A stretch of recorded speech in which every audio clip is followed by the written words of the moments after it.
Salve família vascaína, sejam bem-vindos a mais um giro de notícias do nosso Vascão. Vídeo de hoje, como sempre, trazendo para você, torcedor do Vasco, espalhado pelo Brasil inteiro, as últimas notícias, novidades e informações sobre tudo o que acontece no dia a dia do nosso Vascão. Vamos falar aí sobre a preparação, porque temos aí 5 excelentes notícias em relação aí a reforços que o nosso treinador vai ter aí já para a primeira partida da temporada, né? O Carille contará com Coutinho, Tietê, Adson, Estrela e também novidade aí em relação a um dos reforços que vem se destacando e muito nos treinamentos. Vamos falar também sobre a situação aí polêmica, né? Envolvendo a venda dos mandos de campo. Tá gerando uma confusão isso dentro do Vasco, muitas pessoas ali até mesmo ligadas ao Pedrinho, criticando a decisão dele, né? E quem vai se aprofundar nesse assunto aqui no vídeo de hoje é o nosso jornalista Carlos Berbit, né? Com informações exclusivas aí em referência a essa situação das vendas do mandos contra o Palmeiras e contra o Botafogo.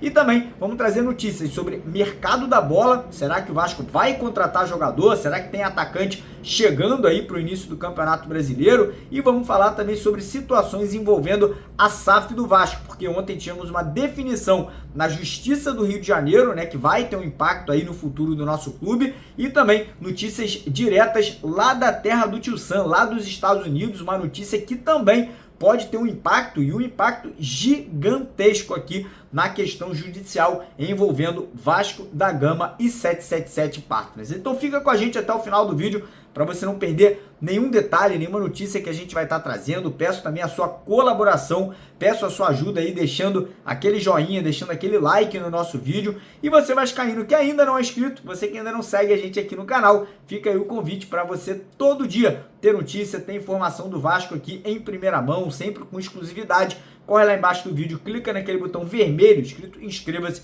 vem fazer parte da nossa família, que aqui você sempre vai ficar bem informado. E mais uma vez, lembrar a galera que ainda não se inscreveu lá no canal Canto da Fé, a gente está aí tentando, né? A gente está tentando sortear 2 camisas do Vasco, mas a gente não está conseguindo bater a marca de 2.000 inscritos. Faltam, muito poucos aí, faltam apenas 10 pessoas para se inscreverem por lá. Vou deixar o link para vocês de novo. Primeiro link na descrição do vídeo, primeiro comentário fixado, clicou no link, se inscreveu, vai participar. Lembrando que esse canal é um canal de reza, de oração, de bênção, né, da palavra do Senhor, um canal para quem é cristão, para quem acredita em Jesus, em Deus. Então quem puder dar essa moral, ajudar aí, a gente vai ficar muito contente, muito feliz com a ajuda de vocês. Como eu falei, o link, primeiro link na descrição do vídeo e também no primeiro comentário fixado do vídeo de hoje. Combinado? Fechado?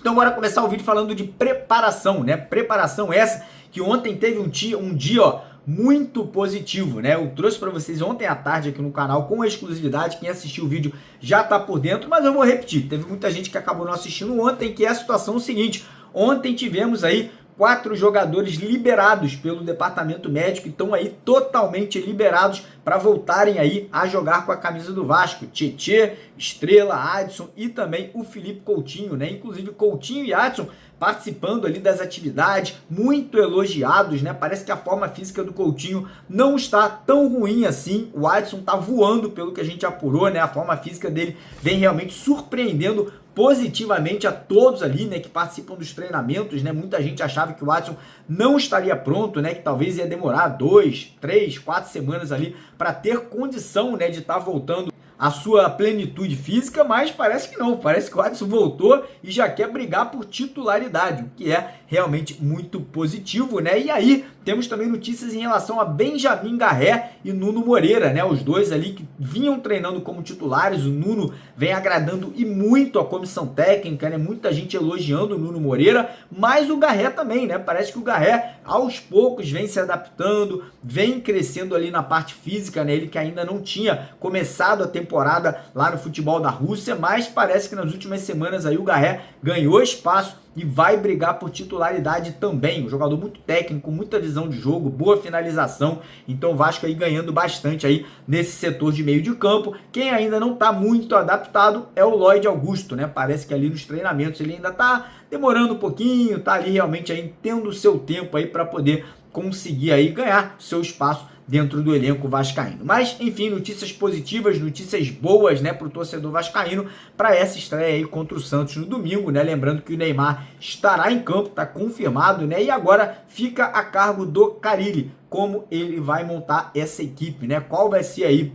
o time titular. Eu acredito que se todos os jogadores estiverem à disposição, todos eles 100%, que o Carille deve ir com uma equipe mais ou menos aí com essa formação. No gol, Léo Jardim. Nas laterais, PH e Lucas Piton. Dupla de zaga com o João Vitor e o Maurício Lemos. Meio de campo ali a gente deve ter o Hugo Moura e o Tietê. Talvez o Paulinho, talvez o Jair ou até o Matheus Carvalho, né? Os outros dois meias devem ser Felipe Coutinho e o Nuno Moreira. E lá na frente, Ryan e Pablo Verratti, né? Tendo ali o Garré, tendo ali o próprio Lloyd Augusto, né? Como opções ali para a segunda etapa, né? Então agora é isso, estudar a equipe adversária, continuar aprimorando a forma física aí da nossa equipe e conseguir ir para cima do Santos aí, buscar essa vitória na primeira partida do Campeonato Brasileiro. Mas, seguindo aqui o nosso vídeo, vamos falar um pouquinho agora sobre a situação envolvendo aí a questão de mercado da bola, né? Saídas e chegadas. Parece que até agora o Vasco não conseguiu aí a liberação de mais nenhum atleta, né? Atletas como Jean Davi, Maxime, Manu Capasso, Patrick De Luca. Parece que o Vasco não conseguiu convencer outras equipes aí a contratarem esses jogadores e, pelo que tudo indica, eles continuarão no Vasco aí para o restante da temporada, talvez no meio do ano, o Vasco tentando novamente a negociação desses atletas. E aí a dúvida, será que o Vasco vai contratar atacante, né, que foi falado aí pelo Marcelo Santana e pelo Pedrinho? Pelo que a gente apurou, existem 3 nomes aí que o Vasco vem conversando. Não são nomes de grandes jogadores, né? Não são destaques de nenhuma equipe de Série A de Campeonato Brasileiro. Muito pelo contrário, são atletas que se destacaram em campeonatos estaduais. Não sabemos se é o paulista, mineiro, baiano, carioca. Enfim, o Vasco aí estudando a possibilidade, né, de ir fazer apostas, né? Jogadores aí sem muito nome, que chegariam aí sem custos ao Vasco da Gama e com salários aí considerados baixos, né? Como o Vasco e várias outras equipes já fizeram no passado, o Vasco podendo aí repetir isso aí agora nessa janela nacional de transferências. Então provavelmente não espere um jogador do calibre do Davidson, não espere uma grande contratação nessa janela agora de nacional, né? Na janela brasileira aí de transferências. Dando sequência aqui ao vídeo, falar sobre 2 novidades aí referentes aí a questão da venda dos mandos de campo. Mas quem vai falar sobre esse assunto é o jornalista Carlos Berbet. E depois que o Berbet terminar, eu volto aqui no nosso vídeo, né, para a gente comentar a situação envolvendo a SAF do Vasco. Tem 2 notícias importantes. Uma decisão aqui da Justiça do Rio de Janeiro e uma decisão da Justiça lá dos Estados Unidos, que vai ter impacto aqui também no Vasco da Gama. Então fica agora com o Carlos Berbet e eu já volto aqui com o restante do nosso vídeo. Fala, rapaziada! Carlos Berbert na área, novamente aqui nos canais Mário Coelho Vasco e MCV Play. E nesse vídeo vou falar sobre a movimentação do Vasco da Gama para vender 2 mandos de campo de compromissos pelo Campeonato Brasileiro. Tratam-se do embate com o Palmeiras pela 7ª rodada da Série A e também o clássico com o Botafogo pela 13ª rodada do torneio. Entre o fim da última semana e o início dessa que nós estamos, surgiram ali rumores de que teria sido uma movimentação da última gestão da 777 Partners, mas houve uma correção que, no caso, foi uma decisão da atual diretoria, né, do presidente Pedrinho, a princípio, do Vasco Associativo. E aí, no caso, nós retornamos ali ainda, no caso da administração da 777, realmente foram vendidos 2 mandos de campo que ocorressem no Mané Garrincha, também o confronto com o Palmeiras pelo 2º turno do Campeonato Brasileiro, até aquela partida que o Coutinho teve um lance individual ali muito plástico, driblou 2 goleiros, né, deu aquela caneta no Giai, e além disso o clássico com o Fluminense também do 2º turno do Campeonato Brasileiro deveria ocorrer no estádio em Brasília, mas o Vasco conseguiu postergar / adiar para esse ano. Isso porque, naquela ocasião, o Vasco conseguiu trazer de volta o mando de campo para o Rio de Janeiro, mas esse clássico, na verdade, ocorreu no Newton Santos, também conhecido como Engenhão. O Vasco queria fazer valer ali a força da sua torcida local, que reclamou bastante na época, quando realmente se tornou público esse movimento do Vasco jogar o clássico com o Fluminense lá no Mané Garrincha. A torcida sabia que o Vasco precisava, né, do apoio ali incondicional. Não que os torcedores de fora do Rio sejam menos relevantes, mas o Vasco entendeu que sim, que fazia sentido trazer de volta para o Rio de Janeiro, conseguiu e realmente surtiu efeito. O Vasco venceu aquele clássico, né, no Newton Santos, mas conseguiu postergar para que esse clássico com o Fluminense ocorresse na primeira fase da última edição do Campeonato Carioca, no caso, esse ano, mas aí o Vasco não teve tanta eficiência assim, saiu até na frente do placar, ali ainda na fase de grupos, mas acabou perdendo de virada, aquela partida que o Arias também foi predominante, uma atuação de muito destaque.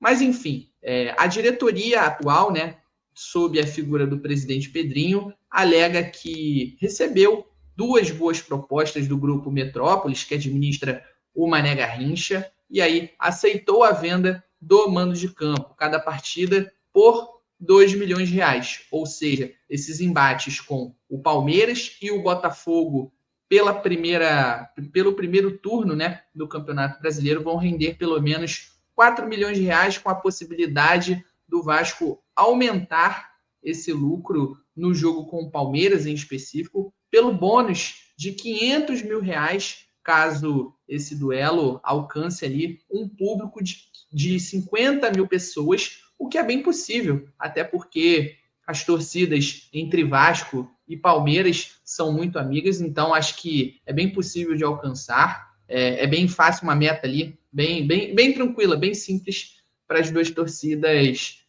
realmente baterem. Mas nós vamos, né, no caso, para aquele eterno dilema com relação ao benefício tanto financeiro como esportivo. Não, nós entendemos, é claro, que São Januário, infelizmente, ficou muito obsoleto para a torcida vascaína, tanto em capacidade de comportar, como também realmente nessa questão financeira. Dificilmente o Vasco, teoricamente, com preços mais justos, consegue alcançar um lucro, ali uma renda, teoricamente, né, de R$1 milhão, só se colocar os preços lá no alto, como já aconteceu, acho que foi na Copa do Brasil de 2023, se não me falha a memória, lá contra o ABC, né, que o Vasco acabou sendo eliminado, aquela vergonha. Naquela época, naquele jogo em específico, os preços estavam altíssimos, abusivos, né, a torcida naquele período reclamou bastante e acabou não surtindo efeito, podemos dizer assim, de lotar, mas o Vasco conseguiu ali um lucro acima, né, na casa dos R$1 milhão. Mas nós temos, como eu disse, esse benefício financeiro para você colocar na balança com esse benefício esportivo. E aí, de forma geral, né, eu disse, o duelo com o Botafogo vai ser pela 13ª rodada e com o Palmeiras pela 7ª rodada do Campeonato Brasileiro. Vão ser os 7 primeiros jogos do Gigante da Colina em casa na competição, e aí, na teoria, teria força ali de São Januário, que o Vasco vem utilizando muito bem, pelo menos nas 2 últimas temporadas, só que com a venda desses 2 mandos de campo, de 7, o Vasco só conseguiria aproveitar, na teoria, 5, né, de 7 jogos possíveis como mandante ali. A gente entende também, né, de acordo com o que foi alegado pela diretoria, que o Vasco quer explorar um pouco melhor, se aproximar dos torcedores de fora do Rio de Janeiro, e acho que isso é realmente muito importante, é relevante, isso tem que ser feito, até porque a torcida do Vasco é nacional, né? Mas, assim, são questionamentos que nós levantamos, sabe? E um outro ponto também, né? A falta de comunicação dessa atual gestão, da atual diretoria, sabe? Porque realmente eles não se posicionam, ficam em silêncio, então é realmente complicado, sabe?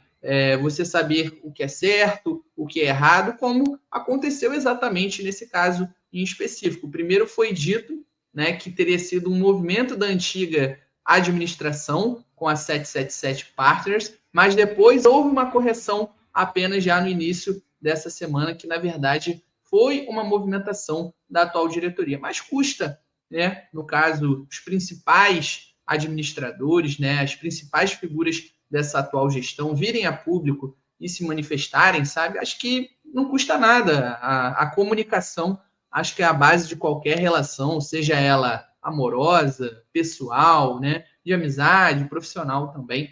Então, assim, acho que, por exemplo, não custa nada, ao meu ver, essa atual diretoria. Olha, nós estamos precisando, no caso, de dinheiro, recebemos 2 ofertas muito atrativas para vender esses mandos de campo, e aí nós vamos aceitar, né? Olha, a gente recebeu a oferta, foi por as ofertas, né? No caso, foram por esses valores, então, na minha opinião, pelo menos a torcida entenderia, né? E se sentiria um pouco mais, como é que eu posso dizer, tendo um contato mais transparente. Não estou dizendo aqui que o Pedrinho, pelo amor de Deus, quer o mal do Vasco, mas acho que foi um ponto muito criticado, inclusive, por essa atual diretoria que entrou, né, no lugar da 777, melhor dizendo, e por conta da falta de comunicação, né, o Pedrinho fala isso muito bem, quando ele deixa isso bem claro,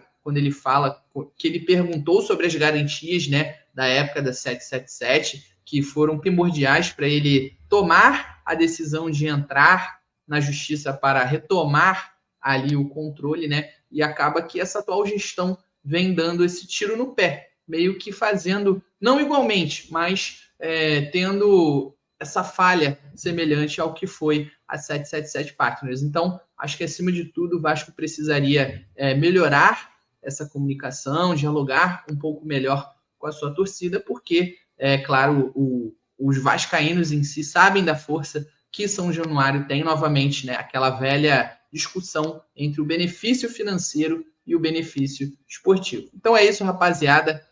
Quero que vocês deixem aqui nos comentários, né, a opinião de vocês a respeito sobre esse assunto em si. Acham válido a venda do mando de campo? Realmente foi uma proposta muito atrativa, mas, por exemplo, olha, acho que mesmo sendo atrativo, na minha visão, o benefício esportivo tem que ser acima do benefício financeiro. Quero saber a opinião de vocês, é claro. Então deixem aqui nos comentários, ou até mesmo se vocês acham melhor, mesmo vendendo, que não foi o destino ideal, prefeririam que fosse para outro local, por exemplo, essa venda de mando de campo, para outro estado, né? Enfim, deixem aqui nos comentários que eu quero saber a opinião de vocês, tanto no canal Mário Coelho Vasco, como também no MCV Play, beleza? Então, se você estiver assistindo esse vídeo pelo canal Mário Coelho Vasco e ainda não nos acompanha no MCV Play, é só procurar aqui na descrição do vídeo no canal Mário Coelho Vasco, que vai ter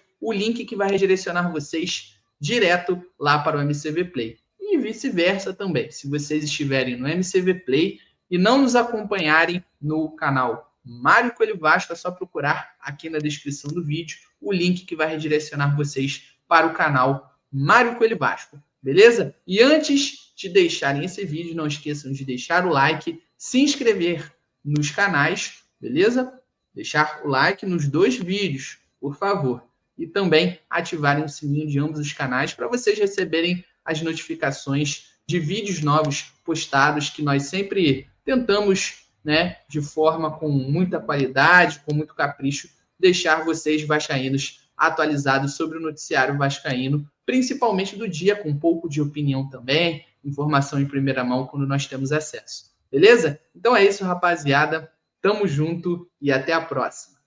Então tá aí, Berbet dando a opinião dele, né? Uma situação polêmica, uma situação aí que envolve, né, questões aí financeiras, questões aí também de depoimentos do Pedrinho no ano passado, mas enfim, tá aí essa situação aí da venda dos 2 mandos de campo do jogo contra o Botafogo e da partida contra o Palmeiras. Mas enfim, agora entrando aqui no assunto final do vídeo, que é um assunto importante. Ontem, a Justiça do Rio de Janeiro determinou que a recuperação judicial, né, que o Vasco fez o pedido, foi aprovado, ela tenha apenas um administrador, né? O Vasco aí tinha pedido para que tivesse mais de um administrador nesse caso da recuperação judicial. Parece que a Justiça do Rio não acatou esse pedido e agora o Vasco vai ter que definir quem será, né, esse administrador responsável por tocar, né, por ser aí a pessoa que vai estar administrando, fazendo todas as questões ali da RJ, né, que é a recuperação judicial. Provavelmente o Vasco, através do seu VP jurídico, Felipe Carregal, deve se pronunciar ainda hoje em relação aí a essa definição da Justiça do Rio de Janeiro, né? Parece coisa pouca, mas é algo muito importante aí para o futuro do nosso clube. E também tivemos uma notícia, cara, uma notícia mais uma vez de questões aí complicadas lá nos Estados Unidos referentes a 777 e a ACAP, né? A ACAP que acabou sendo a controladora da 777 depois que a 777 entrou, né, nesse colapso, né, financeiro lá nos Estados Unidos e no mundo inteiro. O que acontece? A ACAP agora também está numa situação complicada. Ela passou a ser monitorada por procuradores da Justiça dos Estados Unidos em razão de uma possibilidade de insolvência, ou seja, de falência, irmão. A situação lá também está muito complicada e isso pode, obviamente, ter um impacto aqui, né? E essa questão dos Estados Unidos pode acabar sendo trazida pelos advogados do Vasco para a questão judicial do Rio de Janeiro, né? Então, mais uma vez, 777 e a ACAP aí passando por grandes dificuldades nos Estados Unidos, o que me leva a crer, né, que o ideal hoje seria o Vasco tentar um acordo, né, juntamente com a ACAP, juntamente com a 777, para que essa revenda pudesse acontecer aí de uma forma um pouco mais rápida, né, um pouco mais transparente e que a gente tivesse investidores aí interessados na compra do nosso futebol. A gente vai seguir apurando, seguir buscando, né, minha irmã, como eu falei, é uma advogada lá nos Estados Unidos, lá em Nova York, ela tá apurando tudo, conversando com muita gente e assim que tivermos mais detalhes de toda essa questão, a gente traz para vocês aqui nos próximos vídeos. Beleza, rapaziada? Antes de terminar, não esquece, deixa o like, se inscreve no canal, clica aqui, ó, canal Canto da Fé, se inscreve aqui também para dar aquela moral e mais tarde a gente está de volta com vocês aqui no canal, beleza? Grande abraço de vascaíno para vascaíno, porque aqui é Vasco. Valeu!